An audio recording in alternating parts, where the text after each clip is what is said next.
This is breaking news. The MTA did not want to strike. The MTA has put fair offers on the table, in fact, many of them. And so, despite that, for the first time in 30 years, hundreds of thousands of people who rely on the LIRR are without service because of a strike. We all know that the railroad is the lifeblood of Long Island. Without it, life as we know it is simply not possible. The bottom line is, no one wins in a strike. Everyone is hurt. The hundreds of thousands of people who rely on the railroad, and the thousands of unionized workers who are losing out on wages. I want to speak directly to the men and women of labor at the LIRR. The work you do is absolutely vital. Absolutely. I value your labor, and I believe that you deserve fair wages and benefits. But this strike has put all that at risk. Just 3 days of a strike would erase every dollar of additional salary that workers would receive under a new contract. We don't need to be here. Workers deserve better, but also New Yorkers deserve better. That's why today I'm urging all parties once again to bargain at the table and to get a deal done. I also want to give an update to the Long Island Railroad riders who are wondering about work tomorrow. Now, I've been in close communication. I've been touring the sites. I'm here at the Operations Control Center to talk to the individuals overseeing the lines that we anticipate the highest volume on tomorrow. You'll hear more about that from our MTA leadership team. And we have a plan to ensure that essential workers can get into the city during the workday commute. Now, starting at 4 a.m. tomorrow, the MTA will deploy shuttle buses to bring essential workers from across Long Island to subway stations in Queens. And those shuttle buses will be standing by to bring those essential workers back home to Long Island at the end of the day, to Long Island and Queens. For those in Nassau County who absolutely cannot work from home, there continues to be the option of taking a Nassau Inter-County Express bus directly to the subway connections in Queens. They'll run extra bus service weekdays during the strike, and we've encouraged the county to add additional capacity. Another option is Citi Field. The Mets hitting the road tomorrow, you can park there and transfer to the 7 train. So right here, as I said, in the nerve center of the subway, every day 4 million New Yorkers rely on this system to get around. This subway system is absolutely vital, even more so tomorrow.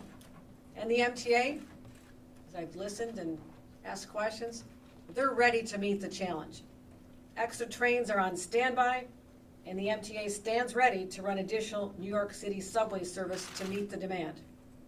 And for the residents of Eastern Queens, who typically rely on the speed and convenience of the LIRR, the E and A trains are there for you as a great option to get to and from the city at this time. But let's face the facts. It's impossible to fully replace LIRR service. So effective Monday, I'm asking that regular commuters who can work from home should. Please do so. And employers should make every accommodations necessary to allow for remote work. Now, I've already directed all state agencies affected to implement telecommuting plans for the state employees who typically commute in from Long Island. But also we have to maintain essential government services. Now, everyone knows these alternatives are not business as usual. But unfortunately, they're the direct results of this strike. Let me be clear. This strike would not have been possible if the Trump administration had not taken the highly unusual step last fall of releasing labor unions from mediation. Unfortunately for our commuters, the direct consequence of this action is the strike we have today. Now, New York, everyone knows, is a pro-labor state.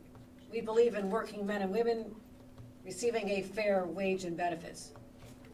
But the MTA cannot agree to a contract that would raise fares as much as 8% and risk hiking taxes for Long Islanders. I have worked too long and hard to reduce costs for our residents, and I will not allow that to be undone. As governor, my priority is to fight for affordability for all New Yorkers, and this strike puts that affordability at risk. Long Islanders deserve a break. as do all the residents who commute on our lines from Queens and elsewhere. They face tariff prices, price hikes on everything from food to school supplies, and skyrocketing gas prices after Trump's war in Iran.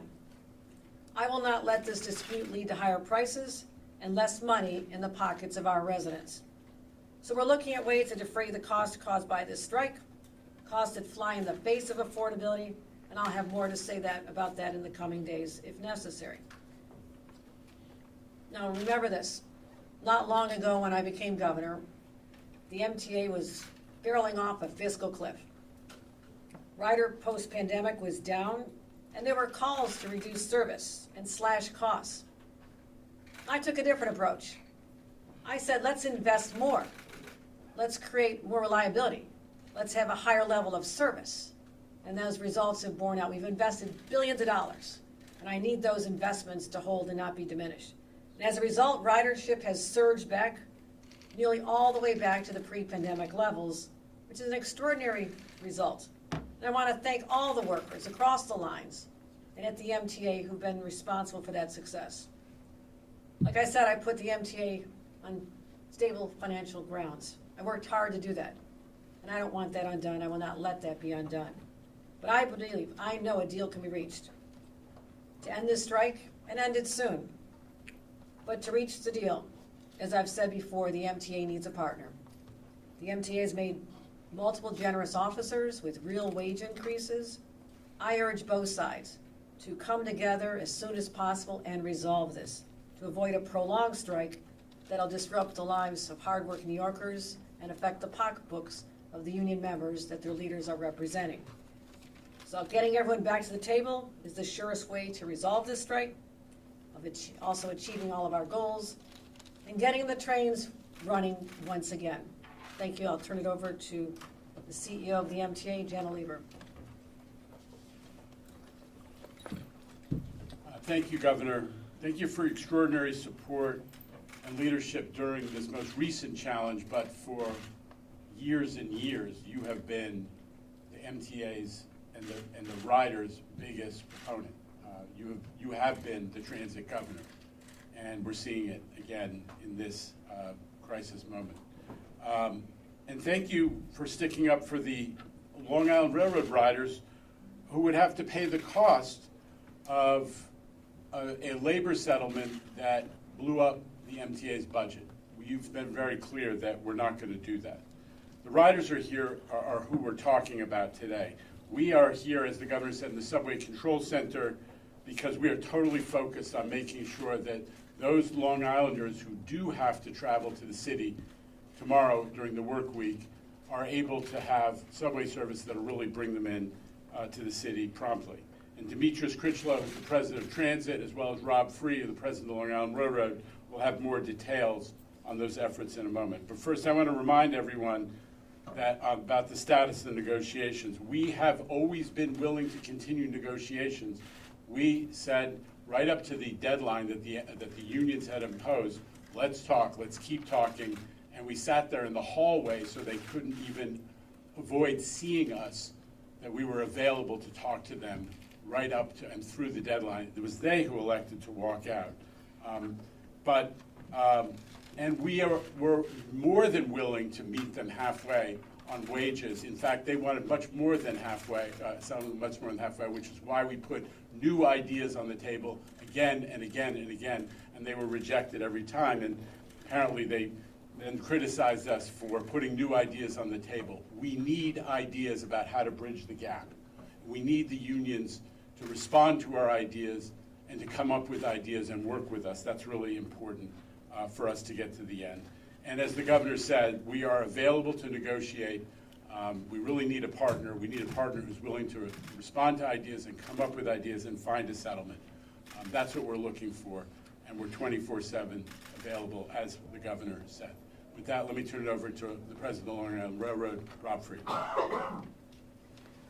Thank you, Jano. Good morning, and thank you, Governor, for caring about the Long Island Railroad riders and supporting the MTA as we work through this difficult situation. I'm Rob Free, president of the Long Island Railroad. As I said, I'm here to provide some specifics on the bus service. But I would also like to start by thanking New York City Transit and MTA Bus, led by Demetrius, Bill Amorosa, and Frank Farrell, for their team's efforts in putting this bus plan together, working with us to keep the region moving, because that's what we want to do. That's why the MTA exists. We want to provide the safe, reliable service that we always do to keep the economy going, move millions of people every single day. That's what we want to do. We want to do what we do best, move this region.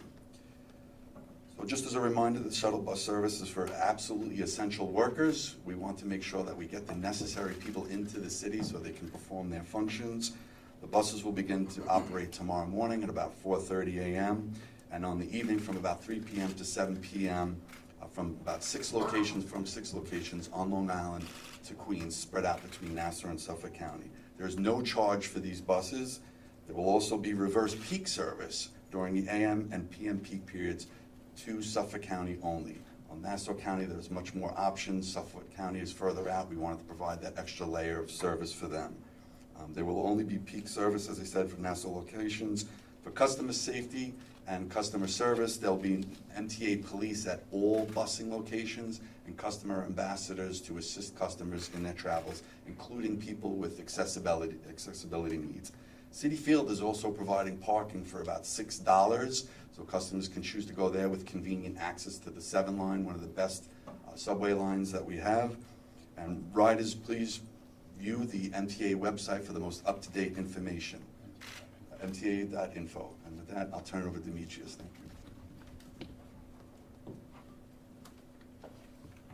you. Good morning. I'm Demetrius Critchlow, President of New York City Transit.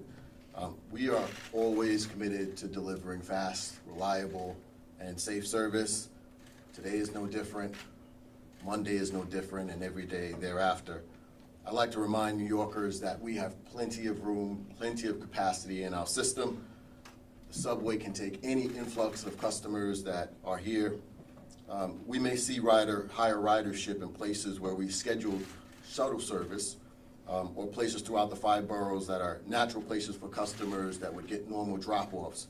But, like Jamaica, Flushing, those are locations that we know or expect that customers will like to go to because there is availability there. We have plenty of subway lines. The reality is any of the lines like the 7, the A, the E, the F, the J, the Z, each of them have plenty of capacity to take on additional ridership. Now, this may be new or non-traditional for some customers. It is not their normal travel pattern, but I can reassure you that we have the capacity and we have a lot of service. If you talk about just the 7 itself, the train operates anywhere from a 2 to 3 minute headway, 2 to 3 minutes in and out. For the A line, you have service that is around 3 to 4 minute headways during the peak service. So there's plenty of capacity. And out of an abundance of preparation, we'll have additional trains ready to put into service as the need comes. And that means gap trains where we see ridership is starting to get a little heavy, or where the stations are starting to get a little bit at capacity, we have gap trains that we could put in at various locations. Bottom line, we are here and we are ready. 24/7 operation is ready to provide service for New Yorkers. Thank you, and with that, I will turn it over to Governor Hochul. Thank you, Demetrius, for explaining all the options that people will have. It, not, as you said, their customary travel, but it's something that this organization has worked really hard to find all the options, and adding more capacity and more trains ready to be added is really important to that. So I want to thank you, and I want to thank President of the Long Island Railroad, Rob Free, and of course, Jana Lieber for all the work you've been doing. And want to make sure that we have everything we have here to answer questions and to be happy to take any. Sure, we're going to start with on-topic questions. Yep, go ahead. Yeah, John Diaz with CBS. Would you consider suspending congestion pricing during the LIRR strike? There's actually no legal mechanism to do that. Anyone who tells you they can doesn't understand federal law. And I want to stress, what we're encouraging people to do is stay home, not to divert this into, a campaign event. This is serious business, and I want to make sure that people know that, we hope to have a very shortened strike. That's our hope, but we're prepared for anything that happens. Kevin Sheehan. New York Post. Governor, you mentioned that 3 days worth of this strike will eat up any benefit that they would have gotten in the negotiations. What is the MTA doing with that in mind, that you're going to use up the money that they're asking for in the first 3 days of the strike? How does that change the way you negotiate it? No, I think what we're talking about is in 3 days, if they had received what they asked for in negotiations, because the workers are not paid, they're losing the money that they would have had in negotiations. So it's the workers who are losing on the 3 days of wages. Is that correct, Jan? Correct, absolutely. Yeah, it's the workers who are losing 3 days. And that's who I feel bad for the workers. I mean, these are hardworking people who show up every single day in all kinds of conditions. And, maybe, they can be a voice here as well, because I don't want them to lose pay. I don't want them to lose their pay, but they are. That's how it is. They're on strike. They don't get paid. Great, Emma, go ahead. Emma Barnett with New York One. Why was there no bargaining session yesterday? Well, I think Jana told you what happened at 12:01 a.m. on Saturday morning. I was at the offices where the negotiations continue. We were the ones there. I'll just add, if I may, that we made it clear, we are available if they want to come back and negotiate. They walked out and they went on strike. So yesterday, we were at 2 Broadway. We were in the building where the negotiations would take place. The governor was in the building. We have been available, and we made that very clear directly and through the National Mediation Board, that we are available if they're ready to come back and talk seriously. Forgive me, I think you should ask the unions that. I Where did, were and they on said Saturday? that no one contacted them or asked. But to they do went what on they're strike, they negotiating walked to. away from the table. We were there that night, and we were there again yesterday. You should ask that question of the I unions. did, and they said you need to invite them back in. Okay, here, you hear it here. Unions, you're invited back in. Okay, here's my official invitation. We didn't want you to leave. You left. You are welcome to come back. I'll provide refreshments, whatever you like. Just come on back. This is important to show that we have partners who are willing to get to a resolution to this, because it's hurting their members as well as our commuters. And does the strike impact the amount you're willing to negotiate and offer the unions? We'll not be discussing our strike strategy, our negotiation strategy at this time. Great, Peter, Newsday. Peter with Newsday. In the past, there was a warning about probationary workers. If they don't show up to work, they could be fired. Did that happen, and have any probationary workers been fired? No action has been taken. What we do is what we want every single day. Employees to come to work and work. That's their responsibility. Jose?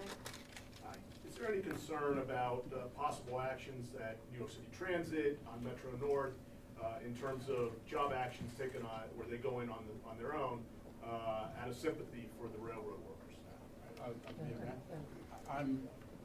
I'm not concerned. The unions, the unions at Metro North and elsewhere have been very clear. They understand their obligation is to show up for work, and they haven't suggested otherwise. In fairness, they understand that the guys who went on strike are asking for a better deal than they got. And folks understand that this strike is because a few of these unions say we deserve better than the rest of MTA workers, and that's made an impression on a lot of our workforce. Michelle?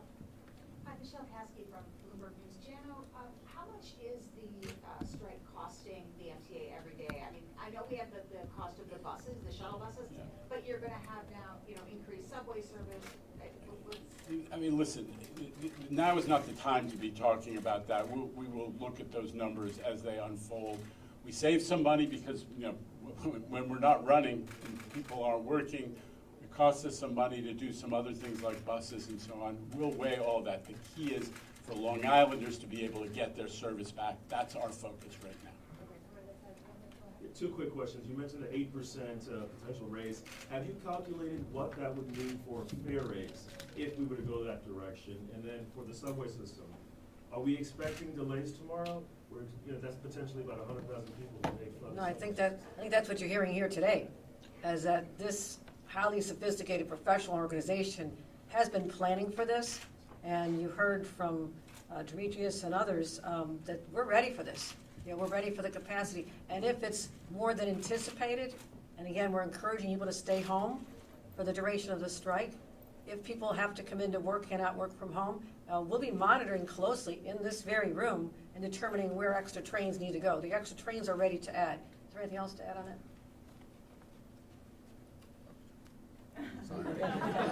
I would just say, we took the time to plan out all of the locations that we anticipate customers would be going to, both drop-offs for the shuttles, but also locations where people in Queens may drive. If you want to drive to Queens, locations where there's parking, we took all of that into consideration in saying, what is our capacity there, and what do we have as existing service, and what additional service can we add to supplement? We have time for one more? All right, thank you guys, really appreciate it. Thank you very much for coming. I appreciate your coverage and making sure all of our riders know the options that we've created for them, and hopefully this does not go on long. Thanks, everybody.